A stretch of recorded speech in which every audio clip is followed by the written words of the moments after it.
बता रहे हैं कि जीवन मुक्त का निश्चय वेदांत श्रवण का फल। यहाँ से चलना ना 62 उधर उधर उधर हो गई मेरे। ये तो सब हो गए।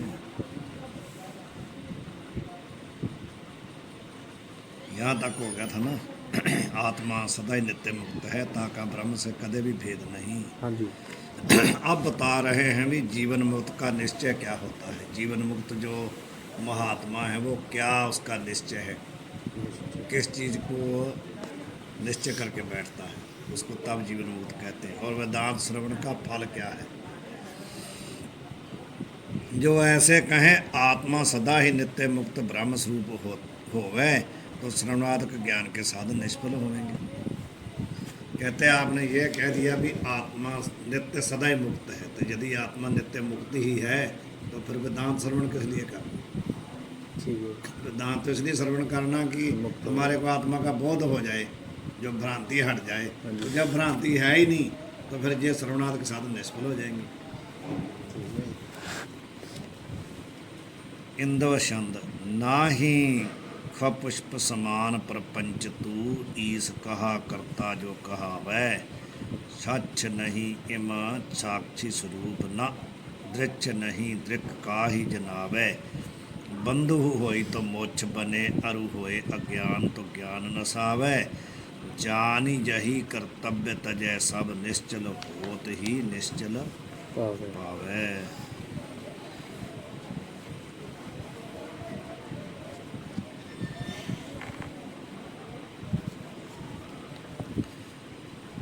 ख पुष्प समान, ख कहते आकाश में। आकाश में भी फूल कभी खिला है, कभी ने देखा किसी ने। तो यदि कोई कहे भी आकाश में फूल जो खिला था ना उसकी माला बना करके, ठीक है, और बंध्या का पुत्र जो है उसने गाल में डाली और वो विवाह कराने जा रहा है। ठीक है। आकाश के फूल की माला बना के बंध्या के पुत्र ने अपने गले में डाली है, अच्छा जी। वो शादी करने जा रहा है। ना आकाश में पुष्प है, ना बंध्या का पुत्र है, ना उसकी माला है, ना उसकी शादी होने, कहाँ जाएगा। लेकिन कह सकता है ना कोई, कह तो सकता है कोई भी, है तो नहीं ना ऐसा कहीं।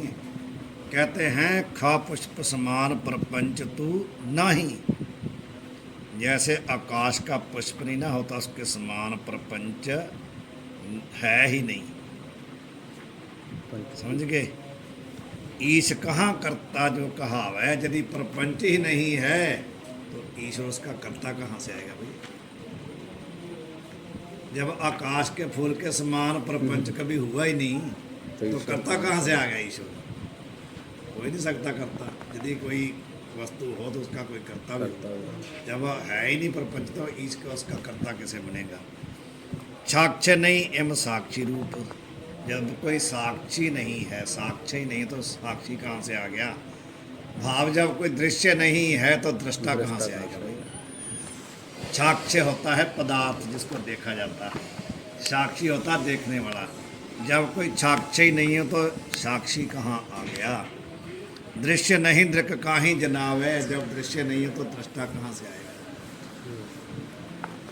बंधु होई तो मोक्ष बने, यदि कोई बंधन में हो तो उसकी मोक्ष बढ़ती है। होए अज्ञान तो ज्ञान नसावे, यदि अज्ञान हो तो ज्ञान के द्वारा उसकी निवृत्ति हो। जब अज्ञान ही नहीं है तो निवृत्ति कहाँ से होगी।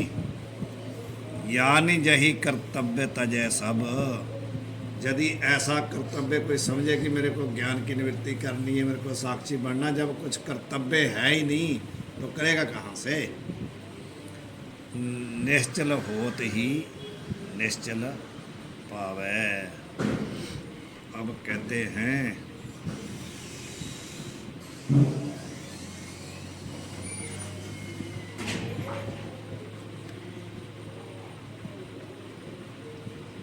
यदि कहते हैं भी नित्य ब्रह्म स्वरूप ही आत्मा है तो उसको कोई जान ले, उसका साक्षात कर ले, तो फिर जितने संसार के कर्तव्य है ना वो कहता कि मेरे को ये करना, मेरे को वो करना। यदि नित्य मुक्त आत्मा को वो जान के तो तभी तो कर्तव्य को त्यागेगा ना। तो जब पहले से ही आत्मा नित्य मुक्त है तो फिर कैसे जानेंगे, तो कैसे त्यागेगा। निश्चल होत ही, जब कोई निश्चल होएगा, आत्मा को जान के निश्चल होएगा, तभी तो संसार को त्यागेगा। तो आपने तो कह दिया आत्मा नित्य मुक्त है। जब कोई बंद ही नहीं तो मोक्ष कहाँ से? जब कोई साक्ष्य, जब कोई दृश्य नहीं तो दृष्टा कहाँ से?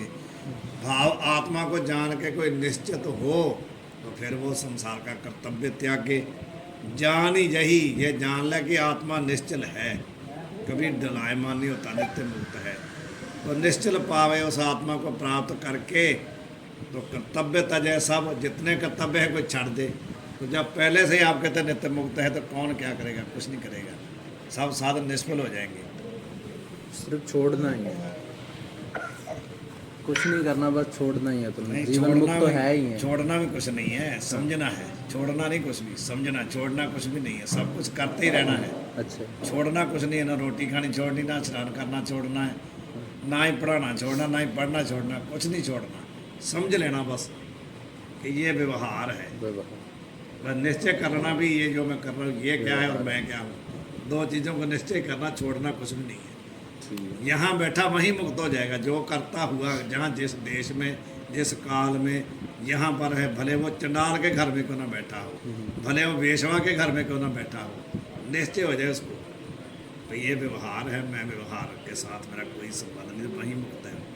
भले वो वेश्या ही क्यों ना हो, भले वो व्यवहार में वेश्या ही क्यों ना हो, यदि उसको निश्चित हो गया तो उसका वेश्या की वृत्ति भी कुछ नहीं करती, कुछ भी नहीं करती।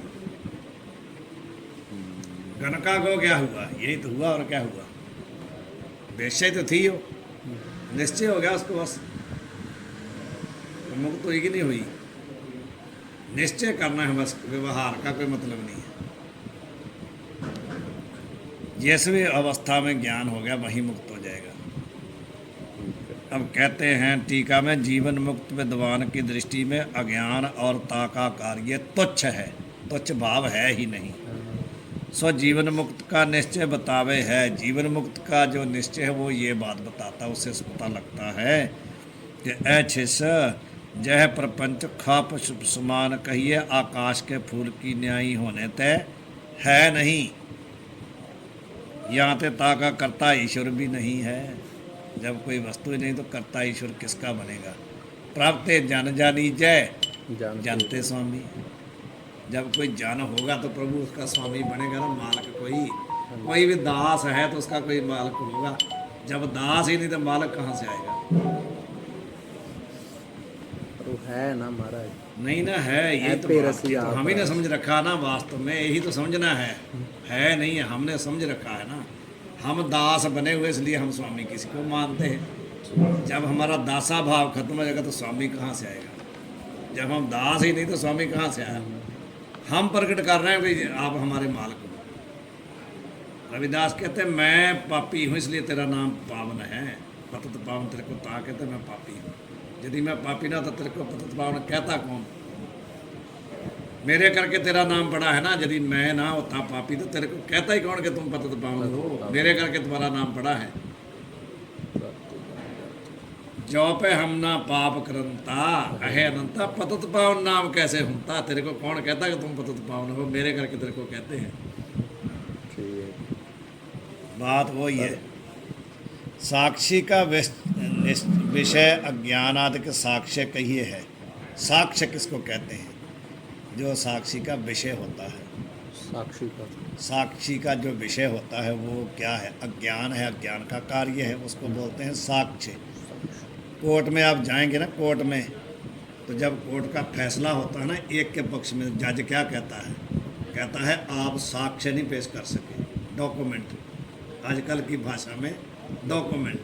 वो कहते हैं इसलिए ये हम फैसला कर रहे हैं, आप वे पर्याप्त साक्ष्य हमारे पास नहीं है। साक्ष्य का मतलब क्या होता है? डॉक्यूमेंट। वही कह रहे हैं। हम तो जाते हैं ना कचहरी में, वहाँ बोलते हैं जज लोग भाई हमारे पास सबूत कह दो, डॉक्यूमेंट कह दो, साक्ष्य कह दो।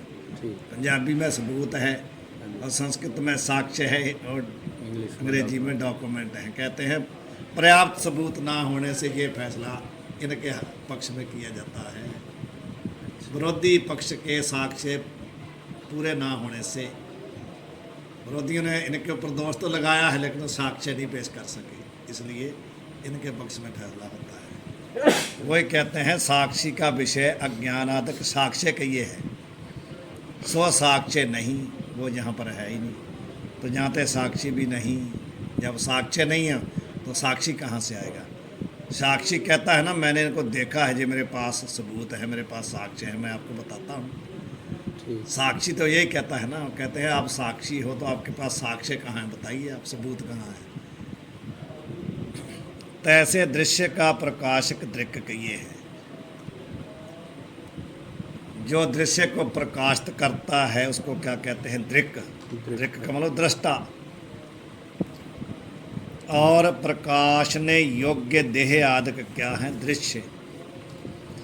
जो प्रकाशित करने के योग्य हैं दृश्य, जितने भी देह घटपट आदि ये हैं दृश्य, जो इनको प्रकाशित करता है उसको बोलते हैं दृष्टा। सो देह आदि दृश्य है नहीं, जानते दृक् भी नहीं। यद्यपि केवल कूटस्थ चेतन को साक्षी और दृक् कहे हैं, किसको बोलते हैं साक्षी और दृक् या दृष्टा, बोलते हैं कूटस्थ को। कूटस्थ जो चेतन है उसको बोलते हैं साक्षी, उसी को बोलते हैं दृष्टा। ताका निषेध बने नहीं, उसका तो निषेध बनता ही नहीं, क्योंकि नित्य मुक्त है। आप कहोगे दृष्टा है ही नहीं, साक्षी है ही नहीं, ये तो हो ही नहीं सकता ना, कि वो तो है नित्य मुक्त है, उसका तो निषेध कर नहीं सकते।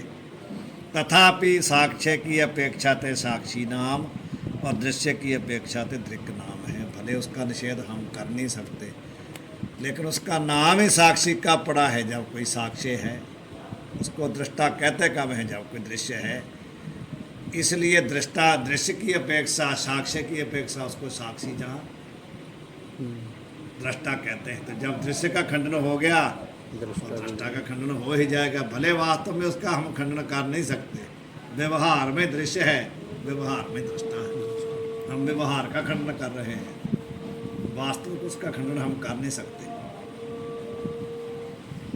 साक्ष्य और दृष्टा का अभाव है, जाते साक्षी और दृक् नाम का निषेध करे हैं, स्वरूप का नहीं। कहते स्वरूप का निषेध नहीं हम कर रहे, जो व्यवहार है ना, नाम है उसका, नाम का निषेध कर रहे हैं, नाम रूप का निषेध हो रहा है, स्वरूप का नहीं। बंद होवे तो बंद की निवृत्ति रूप मोक्ष होवे, बंद नहीं जाते मोक्ष भी नहीं। अज्ञान होवे तो ताका ज्ञान से नाश होवे, अज्ञान है नहीं जाते ताका नाश के ज्ञान भी नहीं। यह जान के कर्तव्य तजे कहिए, मेरे को यह करने योग्य है या बुद्धि को त्यागे। जब ये सारा कुछ समझ लिया भी कुछ भी नहीं है, तो फिर कहते हैं यदि ये होता फिर तो कर्तव्य समझता भी मेरे को ये करना कर्तव्य है। जब कोई कर्तव्य ही नहीं है तो फिर त्यागेगा कहाँ से। यह लोक तथा परलोक तो तुच्छ हैं, तिनके निमित्त कुछ कर्तव्य नहीं। आत्मा में बंद नहीं जाते, मोक्ष के निमित्त भी कर्तव्य नहीं। या रीति से आत्मा को नित्य मुक्त ब्रह्म रूप जान के जब निश्चल होवे, तब कर्तव्य त्यागे, तब निश्चल कहिए अक्रिय ब्रह्म स्वरूप विदेह मोक्ष को प्राप्त होवे। या का अभिप्राय यह है, निष्कर्ष क्या है इसका, निष्कर्ष क्या सारी बात का, जो कहना चाहते हैं वो क्या कहना चाहते हैं। यद्यपि आत्मा ज्ञान से प्रथम भी नित्य मुक्त ब्रह्म स्वरूप ही है, कहना यह चाहते हैं भी यद्यपि आत्मा ज्ञान होने से पहले भी मुक्त ही है, परंतु ज्ञान से पूर्व आत्मा को कर्ता भोक्ता मिथ्या मान के सुख प्राप्ति और दुख की निवृत्ति वास्ते अनेक साधन करे हैं। फिर भी क्या करता है जीव, जब तक उसको ज्ञान नहीं है तो आत्मा दुखी मानता है। कभी आत्मा को सुखी मानता है, कभी दुखी मानता है। तो सुख की प्राप्ति और दुख की निवृत्ति के लिए यत्न करता रहता है जब तक ज्ञान नहीं होता। भले आत्मा तो नित्य मुक्त है ज्ञान से पहले भी, पर उसको मालूम नहीं ना है, वो तो करता है ना यत्न कि दुख की निवृत्ति हो जाए, सुख की प्राप्ति जो है। आत्मा को दुखी सुखी मानता तभी तो करता है ना। हम भी इसलिए सुख प्राप्ति चाहते हैं, आत्मा को दुखी मानते हैं। ताते ता से क्लेश को ही प्राप्त हो गए। तो क्या होता है, जितना जितना करता उतना ज़्यादा दुखी होता है, क्लेश बढ़ता जाता है। जब उत्तम आचार्य मिले तो वेदांत वाक्य का उपदेश करे हैं। जब इस प्रकार दुखी होकर के कभी उसके भाग जागते हैं तो किसी उत्तम आचार्य गुरु के पास जाता है तो उसको वेदांत श्रवण करा करके उसको मुक्ति का सुख प्राप्ति का रास्ता दिखा देते हैं। भले पहले भी वही स्वरूप है, लेकिन पिष्ट पीसन कहते हैं, पिष्ट पीसन। टेस्ट पिष्ट पीसन का था पहले भी पीसा हुआ दोबारा फिर डाल दिया, पिष्ट पीसन दोबारा पीसना। पहले भी पीसा हुआ है दोबारा फिर डाल दिया। पहले भी नित्य मुक्त था, लेकिन भ्रांति को दूर करना है, पर्दा हटाना है। वो तो जो पहले था उसने वैसा ही रहना, उसका फर्क कोई नहीं पड़ेगा उसको। हाँ जी केवल जो पर्दा है वो हट जाता है बस। तीन वेदांत वाक्यन के श्रवण ते ऐसा ज्ञान हो गए है। क्या फल मिलता है वेदांत श्रवण करने से? मैं कर्ता भोगता नहीं, किंतु मैं ब्रह्म स्वरूप हूँ। पहले ऐसा मानता था कि मैं कर्ता हूँ, मैं भोगता हूँ, मैं सुखी हूँ, मैं दुखी हूँ, मैं छोटा हूँ, मैं बड़ा हूँ, मैं क्षत्रिय हूँ, मैं ब्राह्मण हूँ, समझता था कि नहीं पहले? जहाँ मेरे को किंचित भी कर्तव्य नहीं, ऐसा ज्ञान हो जाता मैं तो कर्ता भोगता ही नहीं। जब मैं कर्ता भोगता ही नहीं तो मेरे को करना भी कुछ नहीं चाहिए। ऐसा जानना ही श्रवणादि का फल है। कहा था श्रवणादि के साधन निष्फल हो जाएंगे, कहते निष्फल नहीं होंगे, सफल हैं, क्योंकि इनके बिना श्रवण करने से उनको पता नहीं चलता कि मैं कर्ता भोगता नहीं हूँ। और ब्रह्म की प्राप्ति वेदांत श्रवण का फल नहीं। काहे थे? ब्रह्म अपना स्वरूप है, जाते नित्य प्राप्त है। वही कहे कि श्रवण करने के बाद मैं ब्रह्म ज्ञानी हुआ हूँ, ऐसा कुछ नहीं है। ब्रह्म तो अपना स्वरूप है, उसकी प्राप्ति कहाँ से करनी है? केवल उसके ऊपर जो पर्दा सा उसको हटाना है। वेदांत का फल ब्रह्म की प्राप्ति नहीं है। ब्रह्म तो हम हैं। जब ब्रह्म की भ्रांति होगी ना हमारे को कि ब्रह्म नित्य मुक्त नहीं, मैं नित्य मुक्त नहीं हूँ, वही वेदांत का फल है। गुरु लोगों से जो भी युक्ति लेकर के हमारे चिंतन करना है, उससे ब्रह्म नहीं होना है। ब्रह्म तो हैं हम पहले से, केवल जो हमारे को भ्रांति है, भ्रांति हटानी है। इसलिए कह दिया कि आप मुक्त करे संसार। नित्य मुक्त है, उसको निश्चय है भी मैं नित्य मुक्त हूँ। जिसको ये पहले से निश्चय है मुक्त करे संसार, वो लोगों को निश्चय करा सकता है। लोगों को उसने ब्रह्म नहीं बनाना है, उनकी भ्रांति हटा के निश्चय कराना है। उसको निश्चय है पहले आप मुक्त, उसको निश्चय हो चुका है कि मैं नित्य मुक्त हूँ। और यही वो लोगों को निश्चय करा सकता है जो पहले आप इस निश्चय कर चुका है। आप मुक्त करे संसार।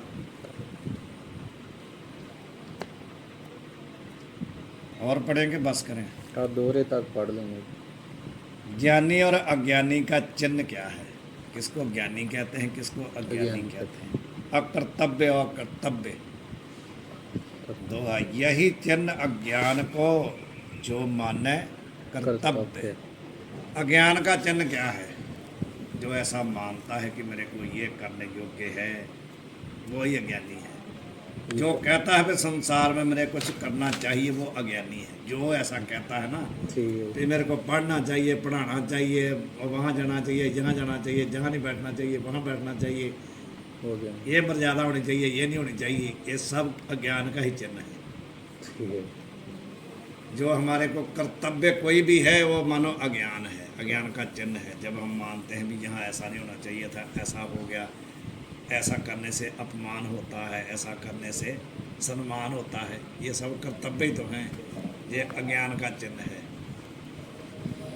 सोई ज्ञानी सुघर नार नहीं जाकू भवितव्य। जिन्हों किसी प्रकार का जिसको कोई कर्तव्य नहीं कि मेरे को ऐसा होना चाहिए, वही ज्ञानी है, वही श्रेष्ठ है, वही सज्जन है। जिसको ये है कि मेरे को संसार में कुछ भी कर्तव्य नहीं है, मैं नित्य मुक्त हूँ।